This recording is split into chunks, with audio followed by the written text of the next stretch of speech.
Hi அனைவருக்கும் sweet வணக்கம். அகிலஸ் அப்படின்னு சொல்லப்படுற ஒரு டெமி காட் அவரை பற்றி தான் பார்க்க போகிறோம். நம்ம ஏற்கனவே நிறையா இந்த கிரீக் மைத்தாலஜி ஸ்டோரிஸ்லாம் பார்த்துருக்கோம் இல்லைங்களா? ஸோ அந்த வரிசையில் அகிலஸ் பற்றி இன்றைக்கி பார்க்க போகிறோம். இவர் பார்த்தீங்கன்னா ஒரு ஏஞ்சலுக்கும் ஒரு அரசருக்கும் பிறந்த ஒரு குழந்தை. இவர் இதுக்கப்புறம் எப்படி ட்ராவல் பண்ணார் அண்ட் இவருடைய டெஸ்டினி, எல்லாருக்கும் ஒரு டெஸ்டினி இருக்கும் பார்த்தீங்களா? ஸோ அப்படி இவருடைய டெஸ்டினி என்ன அப்படின்றதையும் இந்த வீடியோவில் பார்க்க போகிறோம். அண்ட் இது பார்த்தீங்கன்னா ஒரு மாதிரி ஒரு வார் போர் அப்படிலாம் இருந்தாலுமே அதுக்கு பின்னாடி பிஹைண்ட் தட் பார்த்தீங்கன்னா ஒரு ஒரு ஒரு பயங்கரமான ஒரு லவ் ஸ்டோரியும் இருக்குது. அது அப்படியே போகிற போக நம்ம பார்ப்போம். ஸோ அகிலஸ் அவரை பற்றி தான் நீங்கள் பார்க்க போகிறோம். பார்க்க ஆரம்பிச்சிடலாமா? வழக்கம் போல் once upon a time in கிரேக்க நாடு ஒரு அழகான ஒரு நிம்பு, அதாவது ஒரு ஏஞ்சல் ஒருத்தங்க இருக்கிறாங்க. அவங்களுக்கும் ஒரு அரசருக்கும் ஒரு காதல் ஏற்படுது. அந்த காதலோட ஒரு பரிசாக அகிலஸ் அப்படின்னு சொல்லப்படுற ஒருத்தர் பிறகுறாரு.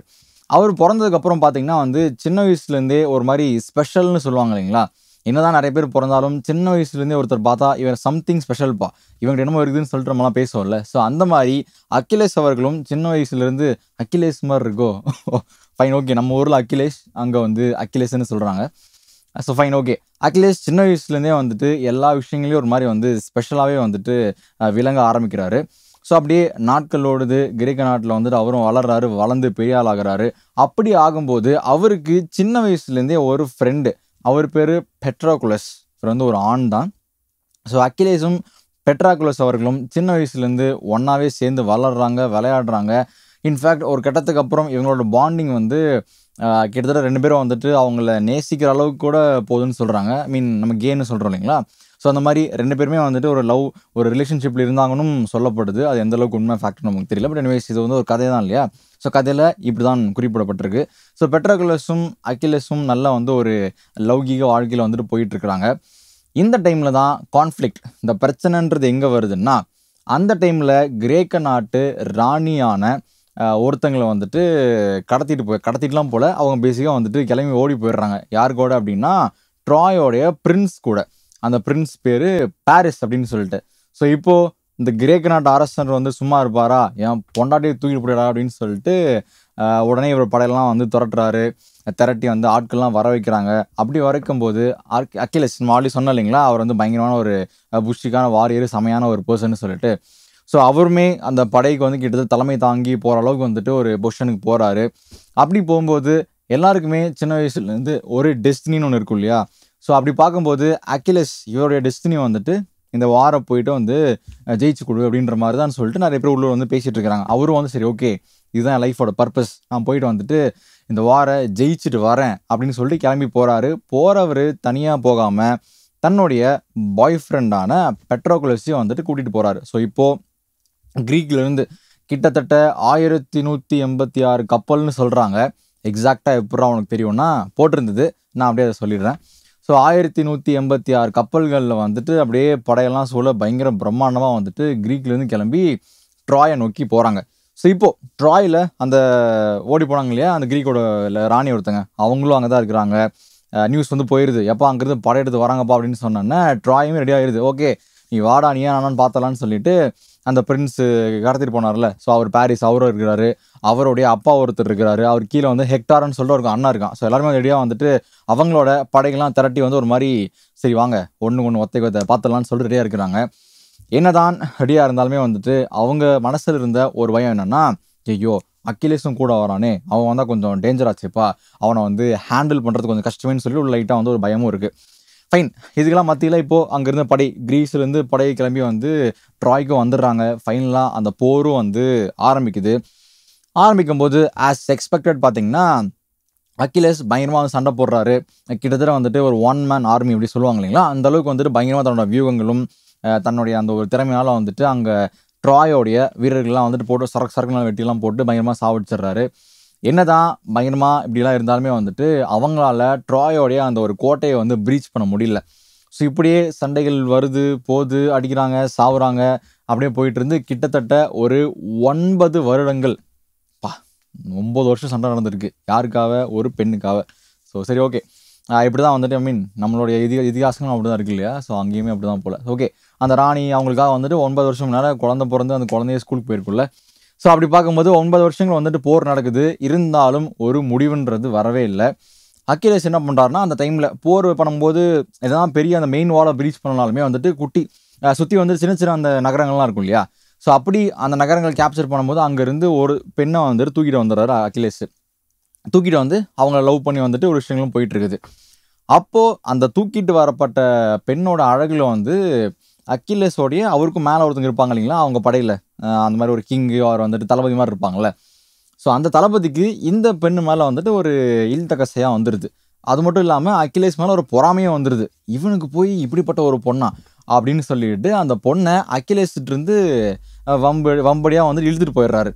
இதனால அக்கிலேஸ் பார்த்தீங்கன்னா ரொம்ப திருப்பியும் வந்துட்டு காண்டாயிடுறா. அப்படியே என்னடா நான் தள்ளிட்டு வந்த பொண்ணு நீ நான் தூட்டு போகிறேன்னு சொல்லிட்டு கோச்சுக்கிட்ட வந்துட்டு நான் சண்டைக்கும் வரல போருக்கும் வரல என்னமோ பண்ணுங்க நீங்களாச்சும் உங்கள் நாடாச்சுன்னு சொல்லிட்டு அவர் போய் ஓரமாக போய் உட்காந்துக்கிறாரு.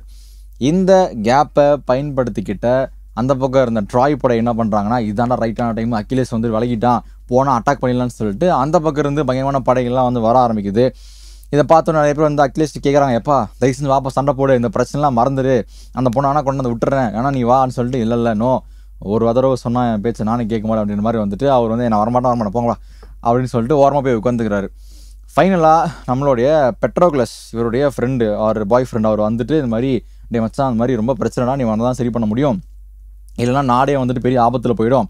சரி ஃபைனலாக நீ வரலனா கூட பரவாயில்ல, உன்னோடைய கவசம் நம்ம கர்ணருக்கு எப்படி ஒரு கவசம் இருக்குல்ல அது மாதிரி வந்துட்டு உன்னோடைய அந்த ஆர்மர் கவசத்தை கொடு, அதை நான் போட்டுட்டு ஒன்றை மாதிரி அங்கே போய் வந்து ஒரு ட்ராமா போடுறேன். ஸோ ஆப்வியஸாக வந்துட்டு அப்போ அந்த பக்கம் வர படை வீரர்கள் என்ன நினைப்பாங்க, உண்மையிலேயே அக்கிலேஸ் வந்துட்டான் போல் இவன் வந்தால் டேஞ்சர் நம்ம வந்து கிளம்பி போயிடலான்னு சொல்லிட்டு பயந்து போயிடுவாங்க. நீ கூட வர வேணாம், உன்னுடைய அந்த கவசத்தை மட்டும் கூட நான் போட்டு போயிடறேன், அங்கே போய் நான் வந்துட்டு மேனேஜ் பண்ணிக்கிறேன் அப்படின்னு சொன்னோன்னே அக்கிலேஸும் சரி ரைட் ஓகே நான் தான் வரல சரி இந்தா வச்சுக்கோ புடி அப்படின்னு சொல்லிட்டு அவருடைய ஆர்மரை வந்து பெட்ரோக்ளஸ்க்கு கொடுத்து விட்டுறாரு. ஸோ இவரும் வந்து அந்த ஆர்மரை போட்டு அங்கே போயிட்டு பயங்கரமாக போங்கடா வந்தானே வெட்டிடுன்னு சொல்லிட்டு பயங்கரமாக வந்துட்டு அவருடைய வித்தையெல்லாம் காட்டுறாரு. ஸோ பயங்கரமாக வந்துட்டு கொஞ்சம் லெவல் வந்து ஒர்க்கும் ஆரம்பிக்குது. அதை பார்த்த வீரர்கள்லாம் வந்து ஐயோ அக்கிலேஸ் வந்துட்டான்டா டேஞ்சராவேன்னு சொல்லிட்டு கொஞ்சம் லைட்டாக வந்து பின்வாங்க ஆரம்பிக்கிறாங்க. அந்த டைமில் ட்ராய் அந்த வீரர்களுக்கு அவங்க சைடில் சப்போர்ட்டாக இருந்த அப்பல்லோ அப்படின்னு சொல்லப்படுற காட் ஆஃப் லைட் அவர் என்ன பண்ணுறாருனா அங்கேருந்து மேலே இருந்து அப்படியே சரக்குன்னு ஒரு அம்பை விட்டுறாரு. அது வந்து பெட்ரோக்ளஸ் மேலே வந்து சரக்குன்னு சொருவிடுது. அவர் என்ன நினச்சி விட்டார், வந்தது அக்கிலேஸ் தான் அவனை போட்டது இல்லைன்னு சொல்லி தான் விட்டார். ஆனால் இந்த பக்கம் செத்தது அக்கிலேஸோடைய பாய் ஃப்ரெண்டு பெட்ரோக்ளஸ். ஸோ பக்கத்தால் ஹெக்டார் வர்றாரு. ஹெக்டார் யாருன்னா சொன்னோம் இல்லைங்களா அந்த கடத்திட்டு போனாங்க இல்லையா நம்ம இவர் பாரிஸ் அவருடைய அண்ணன் பிரதர் ஹெக்டார் வந்துட்டு பார்த்து ஏய் இசி நீ யார்றா நீ அக்கிலேஸ்ன்னு நினச்சா நீ யார்றா பெட்ரோக்ளஸ் ஏய் நீ சாவுடான்னு சொல்லிட்டு பெட்ரோக்ளஸை அங்கேயே வந்துட்டு சாவடிச்சிடுறாங்க. நியூஸ் கேள்விப்பட்ட அக்கிலேஸ் சும்மா இருப்பாரா, டாய் ஏன் ஆளை கொண்டுட்டீங்க அப்படின்னு சொல்லிட்டு இவர் திருப்பியும் வந்துட்டு கோவப்பட்டு ரோசப்பட்டு வெறியெலாம் வந்து திருப்பி ஒரு படையை கூப்பிட்டு போயிட்டு கிட்டத்தட்ட எல்லாரையும் காலி பண்ணிடுறாரு. அதே மாதிரி ஹெக்டாரையும் காலி பண்ணிடுறாரு. ஹெக்டார் காலி பண்ணது மட்டும் இல்லாமல் சும்மாலாம் அவர் வந்து ஹெக்டாரை கொல்லலை. என்ன பண்ணுறாருன்னா அந்த அருந்ததி படத்தில் நம்ம பார்த்துட்டு போலிங்களா அந்த வில்லனை வந்து அனுஷ்கா ஒரு ஒரு குதிரை நெல் கட்டி விட்டு அப்படி தரன்னு இழுத்துட்டு போவாங்களே. ஸோ அந்த மாதிரி பயங்கரமாக கொடூரமாக வந்துட்டு அவனை கொண்டு போயிட்டு ஒரு மாதிரிலாம் சித்திரவதை பண்ணி வந்து கொண்டுறாரு. அப்படி கொன்னதுக்கப்புறம் நிம்மதியாக வந்துட்டு அப்பாடா ஆளை கொண்டவனை நான் வந்து பழி வாங்கிட்டேன்டா அப்படின்னு சொல்லி உட்காந்துட்டு இருக்கும்போது ஒரு நாள் ஒரு ஃபேண்டசி மாதிரியோ ஒரு ஆவி மாதிரியோ பெட்ரோக்ளஸோடைய ஒரு அந்த ஆவினே சொல்லலாம் அவங்க வந்து அந்த ஆவி வந்து அக்கிலேஸ் கிட்ட வந்து பேசுது, இது மாதிரி என்னை மன்னிச்சிரு நான் வந்து இது மாதிரி உன்னை விட்டுட்டு போயிட்டேன்னு சொல்லும்போது அக்கிலேஸும் அழுகுறாரு, இட்ஸ் ஓகேடா பரவாயில்ல இப்படி பண்ணிட்டாங்களா ஒன்று சொல்லிட்டு அவங்க ரொம்ப ஃபீல் பண்ணி பேசுகிறாங்க. ஃபைனலாக இந்த மாதிரி சில கான்வர்சேஷன்லாம் போனதுக்கப்புறம் பெட்ரோக்ளஸோட ஆவி வந்து சொல்லுது, இந்த பார்பா உனக்கும் ரொம்ப நாள்லாம் டைம் இல்லை, சீக்கிரமே உன்னோட முடிவு வந்து காத்துக்கிட்டு இருக்கு அப்படின்னு சொன்னோன்னே அக்கிலேஸ்க்கும் வந்துட்டு அப்படியா அப்படின்னு சொல்லி ஷாக் ஆகிறாரு. அதெல்லாம் சொல்லி முடிச்சதுக்கப்புறம் நீ இறந்ததுக்கப்புறம் உன்னுடைய பாடியும் என்னுடைய பாடியும் வந்துட்டு பக்கத்தில் வந்து வச்சிடணும், இதுதான் என்னோட ஆசைன்னு சொன்னதுக்கப்புறம் சரி ஓகே அப்படியே பண்ணிடலாம் அப்படின்னு சொல்லிட்டு அந்த ஆவியும் வந்துட்டு மறைஞ்சு போயிடுது. அதுக்கப்புறம் மறுபடியும் இந்த பேட்டில்ன்றது தொடருது. திருப்பி சண்டைகள்லாம் பயங்கரமாக போடுறாங்க, அக்கிலேஸ் போட்டு சாவடிக்கிறாரு.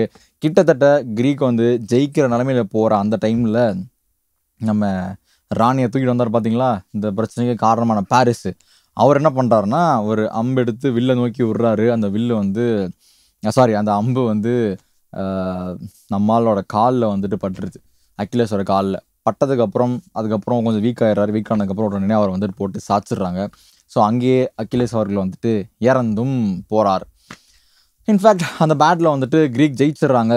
ஜெயினை தான் வந்து ஜெயிச்சாலுமே வந்து ஃபைனலாக அவரோட கடைசி ஆசனம் ஒன்று இருக்கு இல்லைங்களா, நான் செத்ததுக்கப்புறம் என் பாடியை வந்துட்டு என்னுடைய நண்பன் என்னோட பாய் ஃப்ரெண்டான பெட்ரோகுலஸ் பக்கத்துலேயே வச்சு புதைச்சிடணும்னு சொல்லிட்டு, ஸோ அதே மாதிரி 2 பேரோட பாடியும் வந்துட்டு ஒட்டுக்கா ஒன்றா வச்சு புதைச்சிடுறாங்க.